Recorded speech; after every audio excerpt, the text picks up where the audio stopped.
Saudara, saya bicara sudah pelan-pelan nih, masih nggak tahu, nggak ngerti saya. Ya, Juru selamat itu Allah, Yahweh, bukan Yesus sebenarnya. Gembala yang baik itu Yahweh, bukan Yesus. Terang itu Yahweh. Tuhan bisa mati nggak? Tuhan bisa mati? Bisa. Enggak. Kalau Tuhan bisa mati ya udahlah, kiamatlah dunia ini kan. Berhentilah kita bernapas kan begitu.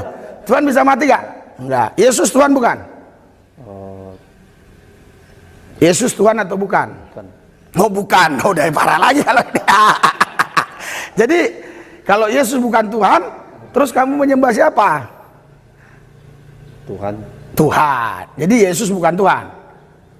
Yang Tuhan ya, terus yang Tuhan itu siapa? Yesus siapa?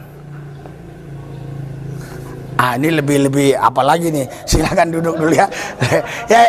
Jadi saudara harus begitu, adik-adik, ya muda-mudi yang di Mentawai Seberut ini, kalian harus menjadi firman yang hidup. Berikan sorak-sorai buat Tuhan.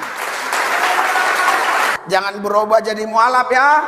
Haleluya. Assalamualaikum warahmatullahi wabarakatuh. Berjumpa lagi dengan saya Dr. Akal ya di channel kesayangan kita, Hidayah Molaf Channel, channel yang mengedukasi dan menghibur. Di kesempatan kali ini ya, ini bakal panas ini teman-teman.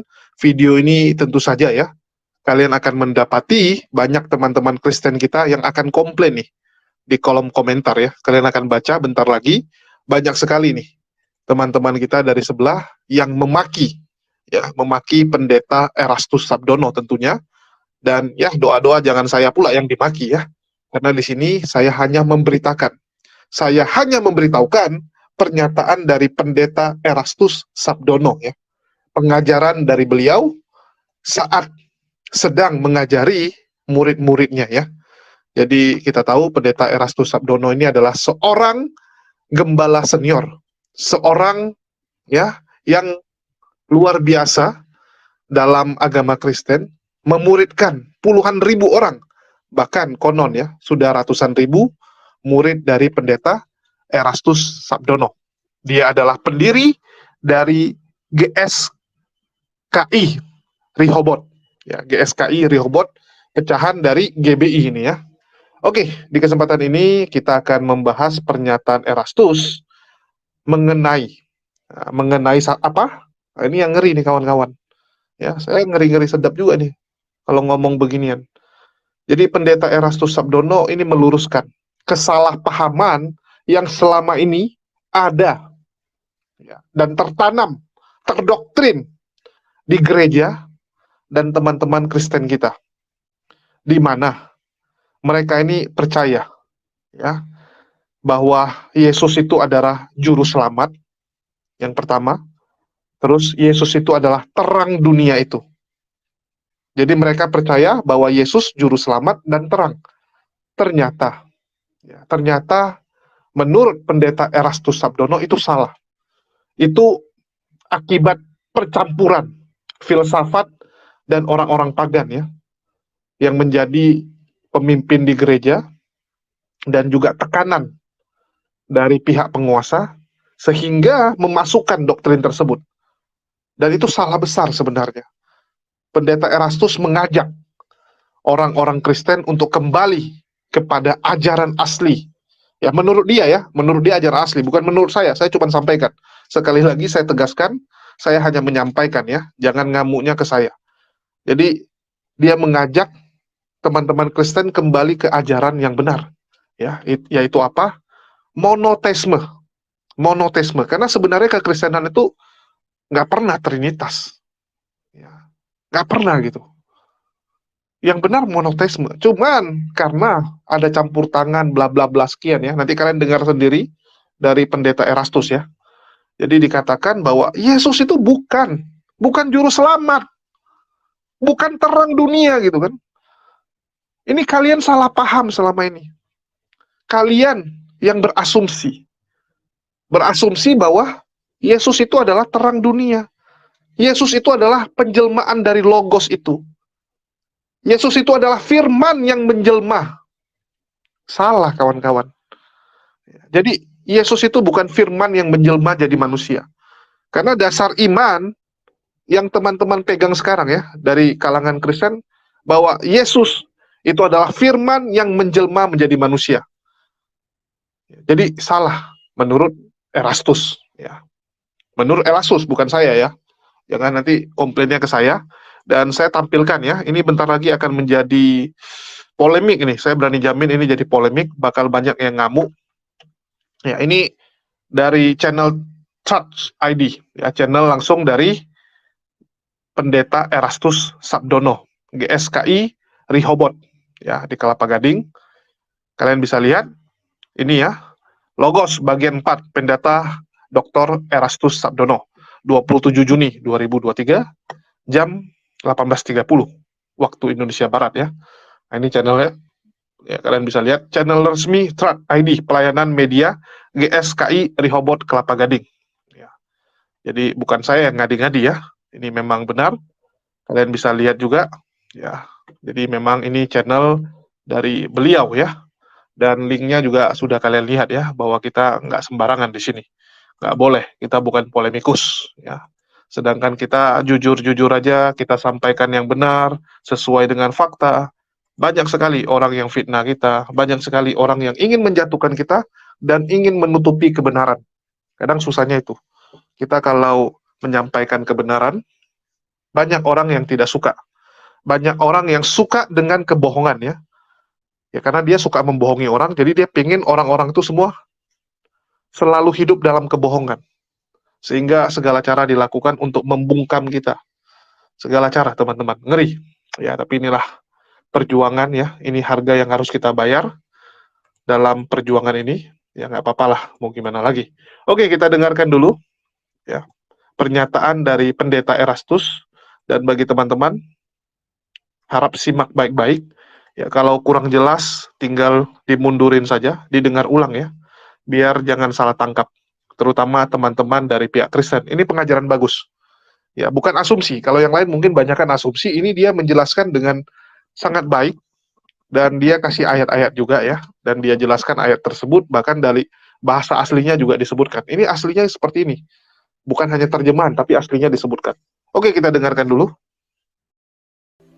Dari evaluasi yang saya lakukan, ternyata memang tidak sedikit mereka yang masih bingung, walaupun saya sudah menyampaikannya, termasuk lambat ya, tidak,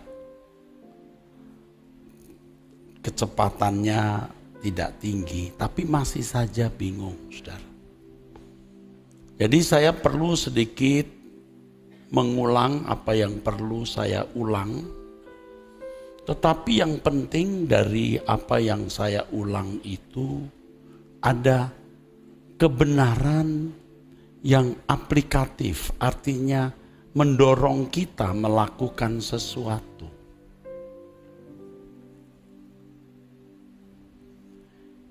Yang pertama harus saya tegaskan bahwa di Alkitab itu tidak ada penjelmaan.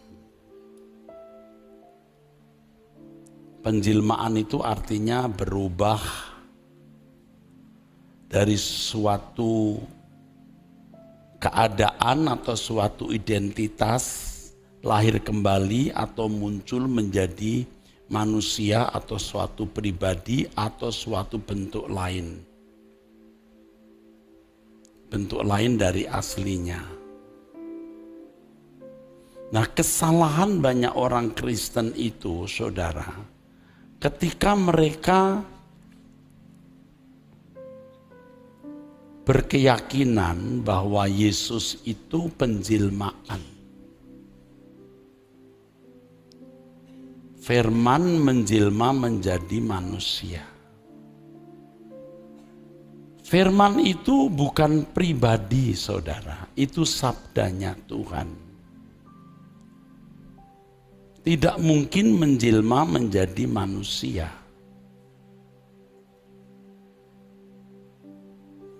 Jadi kalau di dalam Injil Yohanes nanti kita akan pelajari, pada mulanya firman atau pada mulanya logos. Logos itu sebenarnya menunjuk kepada Bapa di surga. Tunggu waktunya saya akan jelaskan. Ya, sekarang belum. Banyak orang mengasumsikan bahwa Yesus penjelmaan secara mistik. Firman menjadi manusia. Ini asumsi yang dipaksakan. Kita harus mulai mengoreksi hal ini yang mungkin juga memang mengejutkan atau bisa mengguncangkan. Nurani kita harus dipertajam oleh pimpinan Roh Kudus agar kita menemukan kebenaran yang murni yang Allah wahyukan di zaman kita. Alkitab belum selesai dan tidak pernah selesai digali sampai sejarah bumi ini berakhir. Roh Kudus terus akan bekerja. Jadi kalau bicara soal penjelmaan itu dunia kafir begitu. Kalau dalam bahasa Inggrisnya pagan, dunia kafir.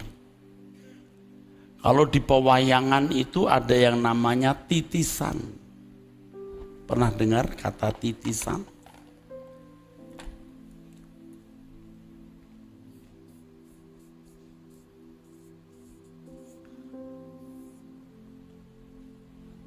Kalau orang percaya ada inkarnasi,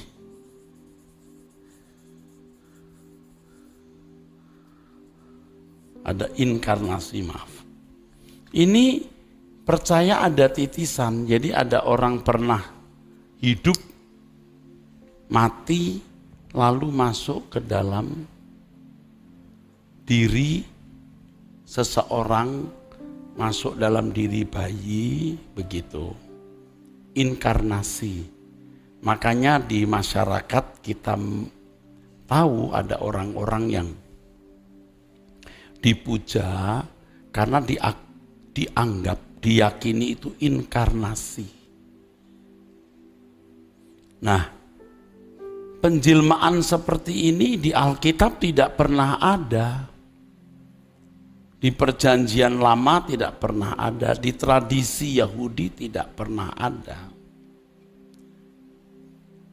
Ketika pemimpin-pemimpin gereja bukan rasul-rasul lagi, kalau rasul-rasul itu orang-orang Yahudi semua yang percaya Allah Esa atau monoteisme atau monoteistisnya kuat. Oh, mereka tidak terbawa oleh pola pemikiran kafir. Tetapi ketika pemimpin-pemimpin ini bukan orang Yahudi, ditambah lagi desakan campur tangan penguasa Roma yang kafir, maka dilahirkan doktrin yang tidak senafas Alkitab.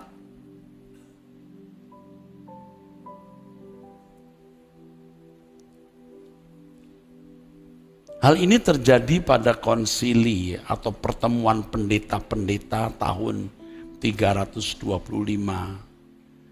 yang diprakarsai oleh Kaisar Konstantin yang waktu itu dia belum dibaptis. Bahkan menurut catatan masih berstatus imam dari agama kafir di Roma. Memprakarsai pertemuan para pemimpin gereja. Sebab Kaisar ini melihat makin kuat pengaruh Kristen dan tentara-tentaranya pun juga sebagian masuk Kristen, tetapi sementara itu terjadi perdebatan-perdebatan. Nah, secara politis itu membahayakan bagi negara. Maka Kaisar mencoba mencari titik temu. Diputuskanlah di konsili itu. Mereka percaya bahwa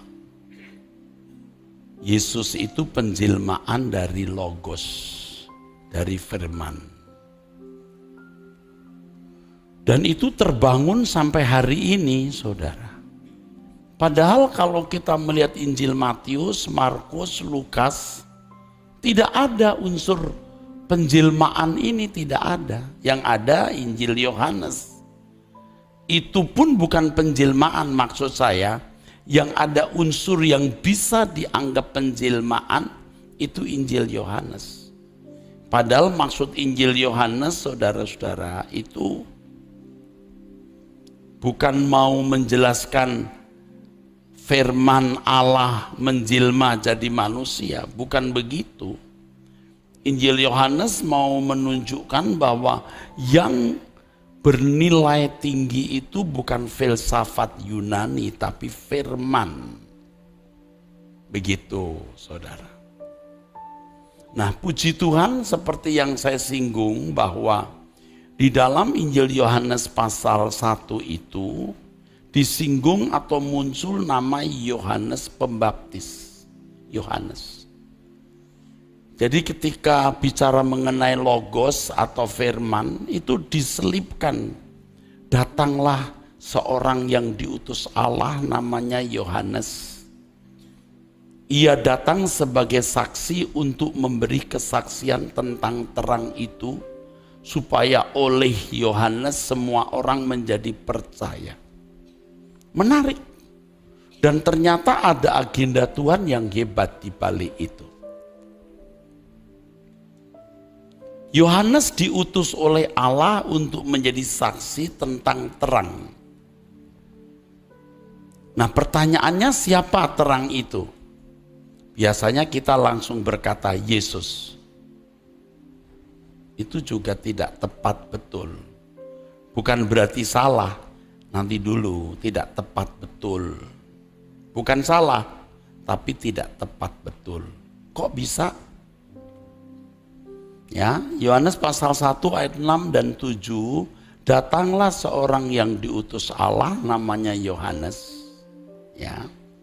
Ia datang sebagai saksi untuk memberi kesaksian tentang terang itu, supaya oleh dia semua orang menjadi percaya. Biasanya saya dibantu Pak Yehuda, apakah hadir Pak Yehuda? Atau tadi ada rapat ya? Tolong mic-nya diberikan. Lihat saya semua. Yohanes diutus Allah untuk menjadi saksi tentang terang. Yesus itulah terang dunia. Biasanya asumsi kita begitu. Apa itu benar? Tidak tepat, tapi tidak salah. Maksudnya apa? Firman Tuhan, Mazmur 27 ayat 1. Tuhan adalah terangku dan keselamatanku. Terang itu Tuhan. Nanti saudara akan tahu bahwa Yahweh itu pakai nama Yahweh ya. Pakai nama Yahweh. Yang menjadi terang itu Yahweh. Bukan pakai Elohim loh. Yahweh itu terang.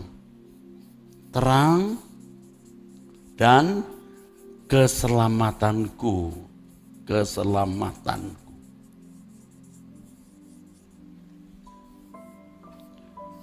Jadi di tengah-tengah penjelasan mengenai logos atau mengenai firman, dimunculkan Yohanes.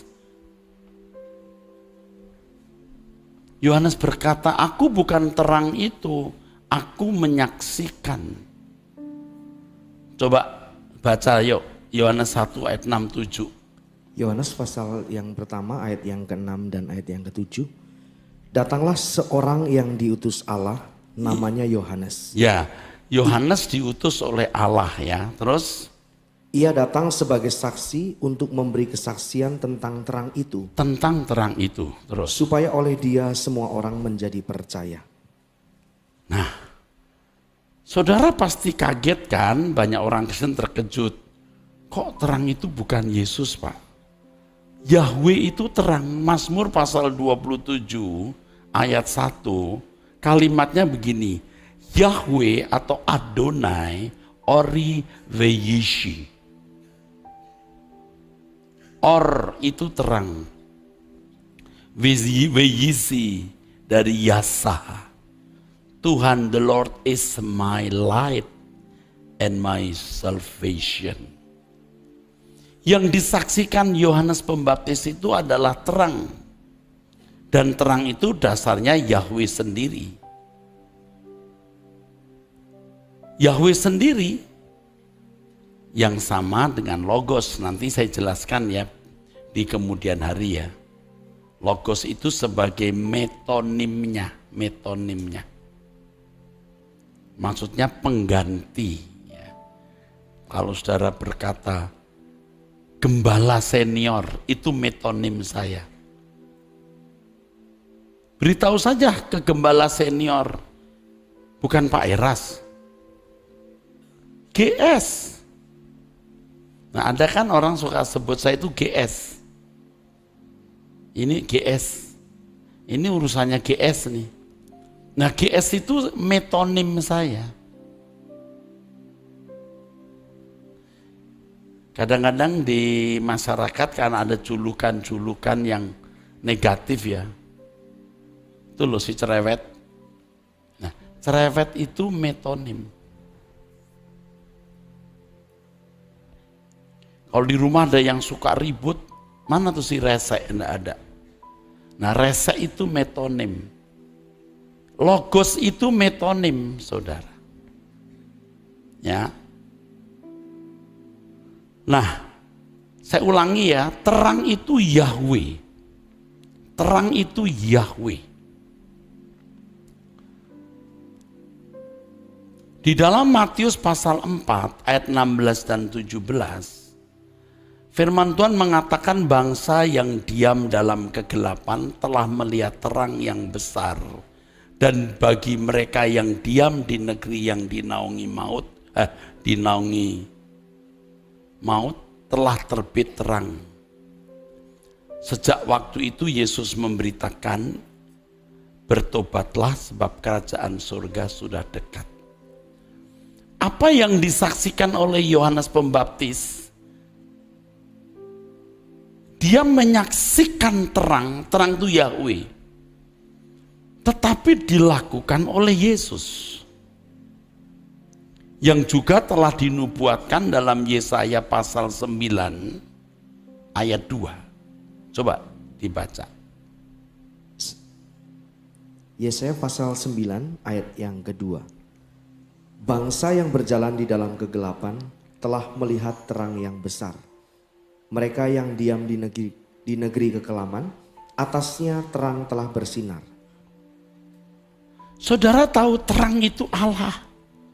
Yahweh Allah pencipta langit dan bumi itu terang. Dia juga juru selamat. Dia juga gembala. Mazmur 23. Ia berkata, aku gembala. Tetapi di dalam menyelenggarakan penggembalaan, dalam melaksanakan penyelamatan, Yesus yang melakukan. Nangkep nggak? Halo? Supaya saudara tahu. Itulah sebabnya Yesus berkali-kali berkata bahwa Bapa diam di dalam aku. Dia yang mengerjakan pekerjaannya. Loh, kok bisa nggak ngerti loh saudara? Tadi bangsa yang berjalan di dalam kegelapan telah melihat terang yang besar. Itu Yesaya pasal 9 ya, ayat 2 ya. Coba ayat yang ke-6 dan 7. Soal Mesias, baca. Yesaya pasal 9 ayat 6 dan ayat yang ke-7. Ya. Sebab seorang anak telah lahir untuk kita. Seorang putra telah diberikan untuk kita. Lambang pemerintahan ada di atas bahunya, dan namanya disebutkan orang, Penasehat Ajaib, Allah yang perkasa, Bapa yang kekal, Raja damai. Besar kekuasaannya, dan damai sejahtera tidak akan berkesudahan di atas tahta Daud dan di dalam kerajaannya. Ya, terang yang sesungguhnya itu Yahweh. Mazmur 23, dia juga adalah gembala yang baik. Gembala yang baik. Ini siapa? Yahweh. WH. Atau dipanggil Adonai, Allah Israel. Ya. Yod, He, Wo, He, hurufnya begini. Nah, pekerjaan Bapa ini dilakukan oleh Yesus.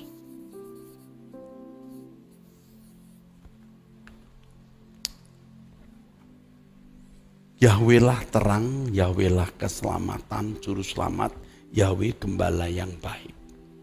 Dan di dalam melaksanakan itu, Yesus yang melaksanakan. Itulah sebabnya Yesus gambar Allah yang tidak kelihatan. Nanti Yesus berkata kepada Filipus, Filipus,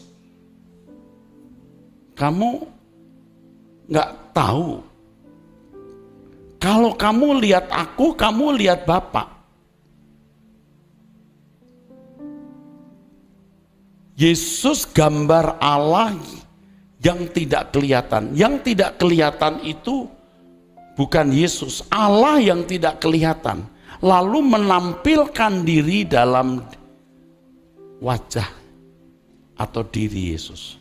Kolose 1 ayat 15. Kolose pasal 1 ayat yang ke-15. Ia adalah gambar Allah yang tidak kelihatan, yang sulung, lebih utama dari segala yang diciptakan. Kenapa saya ngotot membicarakan hal ini, saudaraku? Supaya nanti saya bisa membuktikan dan saudara sudah bisa lebih welcome bahwa Logos itu sebenarnya metonim dari Allah. GS itu Pak Eras, betul? Ya, Logos itu metonim dari Allah. Nanti kita akan lihat.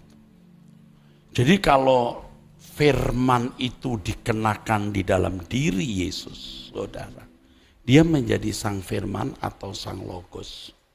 Tapi bukan penjelmaan Logos. Sebab nanti orang percaya juga harus menjalani atau melakukan hal yang sama. Wah, itu implikasinya luar biasa. Nanti pada suatu saat saya menjelaskan hanya orang yang dipenuhi firman Logos itu yang disebut anak-anak Allah. Sebab dia harus berjalan di dalam roh, bukan di dalam daging. Ibrani pasal 1 ayat yang ketiga. Kita melihat, saudara, ayat-ayat ini. Ibrani 1 ayat yang ketiga. Ia adalah cahaya kemuliaan Allah dan gambar wujud Allah, dan menopang segala yang ada dengan firman-Nya yang penuh kekuasaan. Dan setelah ia selesai mengadakan penyucian dosa, ia duduk di sebelah kanan yang maha besar, di tempat yang tinggi. Nah, saudara, saya bicara sudah pelan-pelan nih, masih nggak tahu, nggak ngerti saya. Ya, juru selamat itu Allah, Yahweh, bukan Yesus sebenarnya. Gembala yang baik itu Yahweh, bukan Yesus. Terang itu Yahweh, tetapi Yahweh berdiam di dalam diri Yesus dan melaksanakan pekerjaannya. Makanya Yesus orang pertama yang berkata, akulah bait Allah. Allah diam di dalam aku. Nanti kalau Yesus naik ke surga, Yesus berkata, kamu jadi rumah Bapa, rumah Allah. Seperti Bapa mengutus aku mengutus kamu. Nanti firman Allah juga harus memenuhi kita seperti memenuhi Yesus. Dia sudah lulus, bisa kok. Dia menjadi yang sulung, lalu kita akan mengikutinya. Yohanes pasal 4 kita melihat, ya, Yesus berkata, makananku melakukan kehendak Bapa dan menyelesaikan pekerjaannya.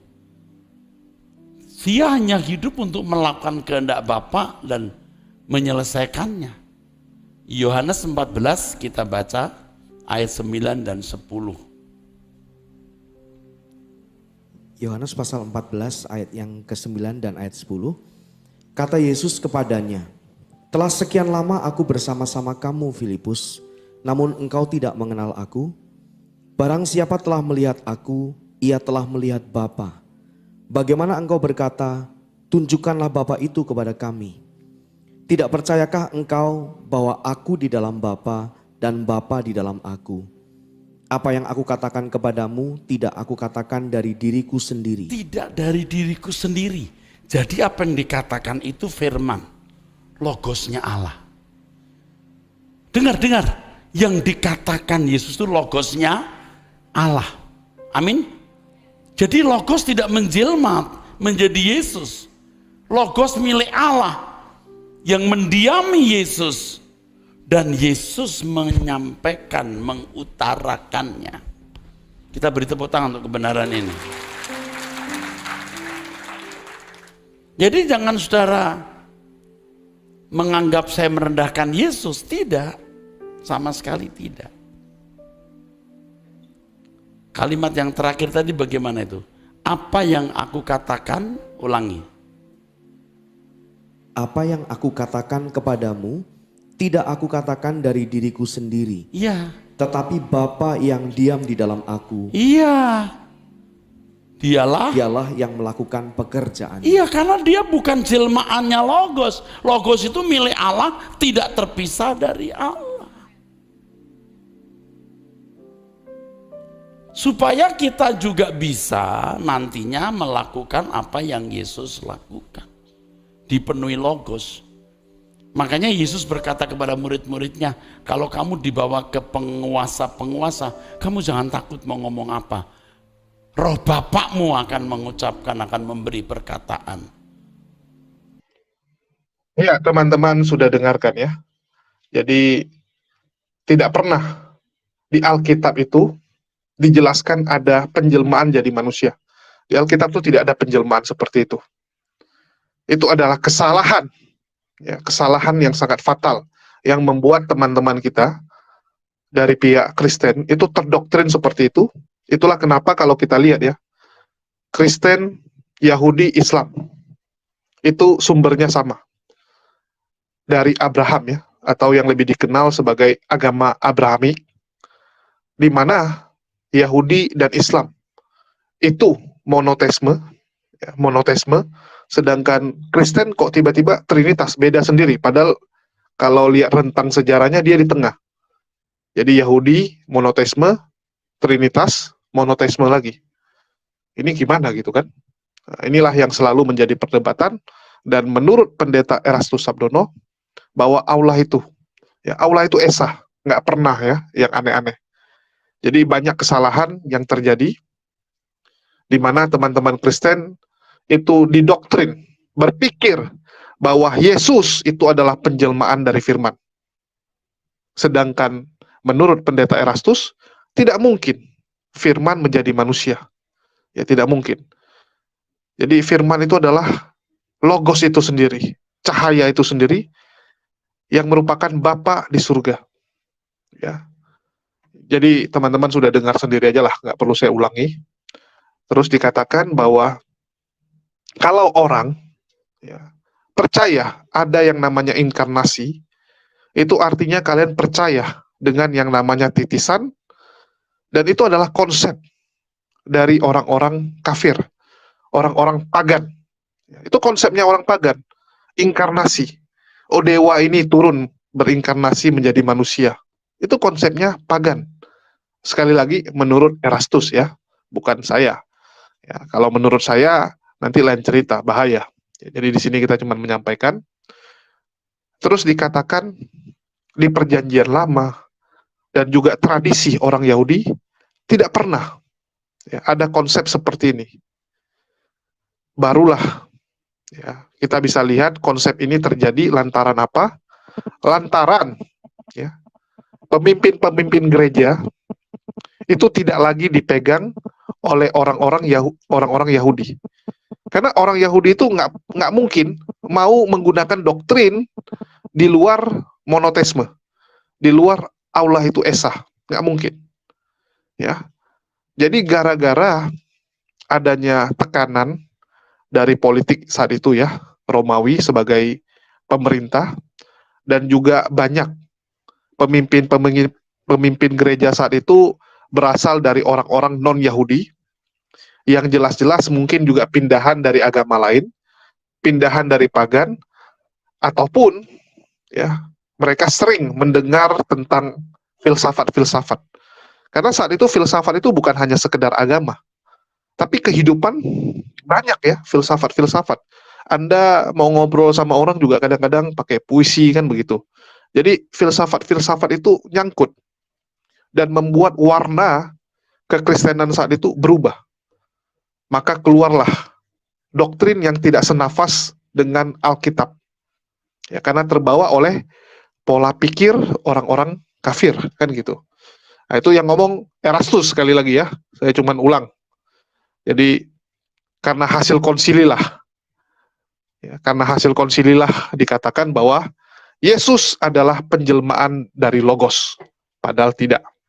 Ya.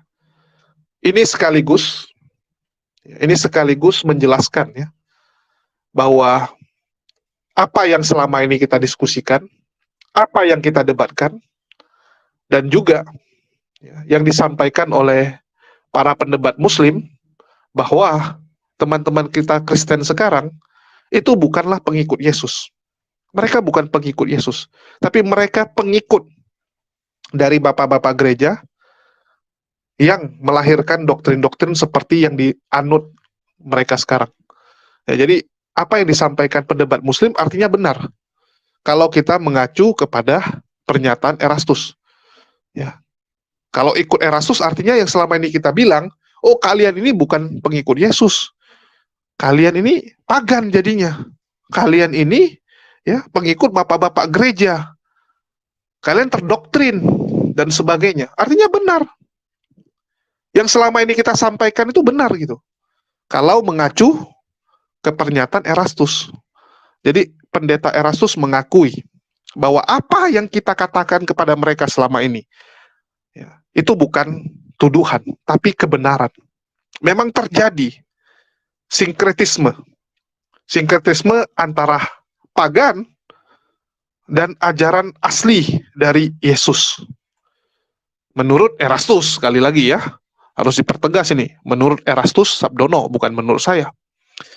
Nah, jadi yang jadi pertanyaan, siapa terang itu sebenarnya? Siapa terang itu? Orang Kristen, ya, yang mengaku Kristen lah, yang sekarang ini, pasti bilangnya Yesus dong terang. Tidak tepat, menurut Erastus. Itu hanyalah asumsi dari kalian. Ya, asumsi. Terang itu Yahweh sendiri, kawan-kawan. Ya, terang itu adalah Yahweh itu sendiri. Juru selamat itu adalah Yahweh, bukan Yesus. Yang disebut gembala itu juga Yahweh, bukan Yesus. Ya. Yesus itu hanyalah yang sulung. Ya, yang sulung artinya apa? Dia hanyalah pemberi contoh. Pemberi contoh bahwa saya manusia, bisa loh lakuin ini. Artinya apa? Kalian-kalian yang lain juga bisa melakukan yang sama. Bisa mengikuti apa yang dilakukan Yesus. Yesus bernubuat. Yesus melakukan mukjizat. Kalian juga bisa kan gitu. Itulah yang dilakukan oleh teman-teman yang mengaku punya karunia-karunia ini gitu kan. Cuman saya nggak tahu apakah Yesus berbahasa roh ya. Sehingga mereka berbahasa roh. Kalau Yesus menyembuhkan, ya mereka oke lah ikut menyembuhkan. Tapi bahasa roh ini kan agak-agak aneh juga gitu ya. Jadi secara nggak langsung dikatakan bahwa Yesus ini cuman kasih contoh nih, jalannya seperti ini. Jadi Allah ya mengutus Yesus untuk menjadikan Yesus itu sebagai yang sulung. Kalau ibaratnya produk, itu prototipe gitu kan. Kayak produk mobil gitu, ini prototipenya gitu. Artinya kalau Yesus bisa, yang lain juga bisa produksinya. Jadi pendeta Erastus mengatakan bahwa jangan salah lagi kalian. Ya, jangan salah lagi. Memang ini berat diterima. Berat diterima oleh orang-orang yang sudah terdoktrin selama ini bahwa Yesus itu adalah Logos. Yesus itu adalah terang. Ya, Yesus itu adalah juru selamat. Ternyata salah kawan-kawan. Nggak pernah Yesus menjadi juru selamat. Menurut Erastus, sekali lagi, ya, menurut Erastus. Nah, jadi ini satu pengajaran yang luar biasa. Ya, kalau menurut kita ya, ini adalah jujur, ya, adalah kejujuran. Karena kalau ajarannya seperti Pak Erastus, kembali ya, artinya meyakini bahwa juru selamat itu adalah Allah, meyakini bahwa firman itu adalah Allah, meyakini bahwa terang itu adalah Allah, maka nggak ada lagi yang perlu diperdebatkan antara Islam dan Kristen. Ya. Hanya perlu teman-teman Kristen ini belajar siapa itu Nabi Muhammad SAW, apakah benar Nabi Muhammad adalah Nabi penutup, ya, itu aja tinggal dipelajari. Kalau ya konsep yang mereka pegang sudah seperti Pak Erastus, nggak ada lagi yang perlu ya kita diskusikan atau perdebatkan karena sudah sama, aliran sejarahnya sudah sama, artinya alirannya udah ngalir gitu, pengertiannya udah nyambung. Jadi dari Yahudi ke Kristen ke Islam gitu, ya udah ngalir gitu, nggak ada lagi yang salah atau tersumbat kalau pemahamannya sudah seperti itu ya. Menurut iman kita, sekali lagi ini menurut iman umat Muslim. Tinggal kalian belajar siapa itu Nabi Muhammad SAW, selesai. Ya, karena kalian sudah percaya bahwa Allah itu esa, ya, Allah itu tidak pernah gitu kan. Ya, seperti yang kalian pikirkan, wah Yesus adalah Allah itu, Yesus itu adalah Logos juga, Yesus adalah Juru Selamat. Inilah yang membuat kita ini kan jadi bingung sekarang. Ya, umat Muslim nggak bisa terima. Karena umat Muslim itu adalah monoteisme. Jadi kalau ada Muslim yang murtad, ya ini sebenarnya karena dia nggak ngerti. Kalau sudah monoteisme biasanya berat gitu untuk dicocokokin ajaran-ajaran yang ginian. Kecuali dia memang nggak ngerti ajaran agamanya. Tapi kalau orang-orang yang dari agama non-Islam ya, mungkin lebih gampang karena ada kemiripan juga gitu. Ya, ini menurut pendapat saya ya. Ya boleh kalian setuju, boleh tidak kan gitu. Jadi tujuan kita menampilkan ini ya sekali lagi ya karena menurut saya yang disampaikan Pak Erastus ini bagus untuk dipertimbangkan. Kita juga nggak bisa paksakan kalian untuk menerima apa yang disampaikan Pak Erastus. Ya nggak mungkin kalian dengan gampang bisa menerima itu, apalagi selama ini kalian percaya bahwa Yesus itu terang dunia. Tiba-tiba Yesus nggak jadi terang kan jadi apa ya, berat gitu. Ini ibaratnya kayak zaman dulu gitu. Zaman dulu orang percaya bahwa dunia itu datar gitu. Percaya bahwa bumi inilah pusat dari seluruh alam semesta. Ya. Terus tiba-tiba ditemukan bahwa bumi ini mengelilingi matahari dan kita tuh hanya satu bagian kecil dari sekian triliun, bahkan mungkin biliun, ya bahkan mungkin di atasnya lagi, planet-planet yang ada di dunia ini, di alam semesta ini. Ya, terus fakta bahwa dunia itu bulat, ya dunia ini adalah bola tapi agak lonjong sedikit gitu kan. Itu kan membuat orang-orang saat itu nggak bisa terima. Wah nggak mungkin lah, nggak mungkin bumi ini bulat gitu. Gimana ceritanya bulat gitu bisa kita nggak mereng gitu kan? Karena yang di otak orang kan gitu, kalau bulat artinya tanahnya melengkung dong. Tapi tanah kita datar. Ya dia lihat kan tanah kita datar gitu. Nggak mungkin gitu. Jadi berat memang menerima. Sama seperti orang yang saat menemukan fakta bahwa dunia itu bulat. Nah, jadi bagi teman-teman, ya kita kasih waktu lah. Ya kita kasih waktu dan kita bantu Pak Erastus sosialisasi hal ini. Karena menurut saya ini satu hal yang baik ya. Kalau kepercayaannya kembali ke monoteisme. Ya ini kan menurut saya. Kalian kalau nggak setuju, ya silakan. Ya silakan gitu. Jadi saya berani jamin ini bentar lagi banyak yang ngamuk nih. Kalau pengajarannya seperti ini, kalau sampai viral, wah bisa ngamuk teman-teman kita. Bahkan mungkin Pak Erastus bisa dianggap sebagai penista agama ini. Ya. Bisa dimasukkan kategori penistaan agama. Karena menyampaikan sesuatu yang di luar apa yang diyakini oleh kekristenan secara mainstream. Ngeri ya? Mungkin itu aja. Makasih buat teman-teman semua yang sudah nyimak. Dan sekali lagi saya mengucapkan banyak terima kasih buat teman-teman yang sudah membantu channel ini ya sudah mendoakan channel ini dan sudah membantu ya dengan cara share, subscribe, bahkan tidak segan-segan menginfakkan sebagian rezekinya untuk ya, membantu pekerjaan ini untuk menjadi stok anti badai kita lah, ya stok anti badai kita di tengah gempuran para polemikus yang begitu ingin melenyapkan channel ini dan melenyapkan saya secara pribadi tentunya ya. Ya mau gimana lagi. Itulah resiko yang harus kita ambil, itulah salib yang harus kita pikul ya kalau menurut teman-teman Kristen kita. Mungkin itu aja dari saya. Makasih buat teman-teman semua. Di akhir kata saya ucapkan wassalamualaikum warahmatullahi wabarakatuh. Sampai jumpa di konten-konten kita berikutnya.